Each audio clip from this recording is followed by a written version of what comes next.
दर्शक हो, good morning, नमस्कार. महाराष्ट्राच्या आखाडामध्ये आपल्या सर्वांचे स्वागत आहे. आज 10 जुलै सकाळी 6च्या माहितीनुसार उजनी धरणात झपाट्याने येणारी आवक मंदावली आहे. मात्र उजनी धरण हे मागील काही दिवसात चांगलेच वधारले आहे. आज 10 जुलै सकाळी 6च्या माहितीनुसार जवळपास धरण 43.11% भरले आहे. त्यामुळे शेतकरी वर्गातून आनंद व्यक्त केला जात आहे. शेतकऱ्यांचा बऱ्यापैकी शेतीचा आणि पाण्याचा प्रश्न हा मिटला आहे.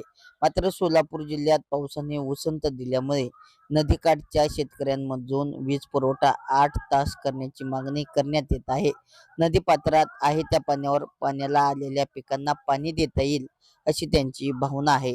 त्यामुळे आता नदीकाठचा वीज पुरवठा 8 तास करण्यात येणार का, हे पाहणे महत्त्वाचे ठरणार आहे. आज उजनी धरणाच्या लाभक्षेत्रात पावसाची नोंद झाली नाही. दौंड येथील नदी मोजमाप केंद्रावर पाण्याची पातळी 499.600 मीटर असून उजनीत येणारा विसर्ग 21,892 क्युसेक इतका आहे. परवा दिवशी दौंडमधून जवळपास 1 लाखाहून अधिकचा विसर्ग उजनीत येत होता. मात्र आता येणारी आवक मंदावली आहे. पण उजनी धरण वधारल्यामुळे आनंद व्यक्त केला जात आहे. मागील वर्षी एकूण पाणीसाठा 113.37 टीएमसी होता. उपयुक्त पाणीसाठा 51.71 टीएमसी होता. उपयुक्त साठ्याची टक्केवारी 92.79% होती. सध्या उजनीतून कालवा आणि बोगद्यासाठी कोणतेही पाणी सोडण्यात आले नाही.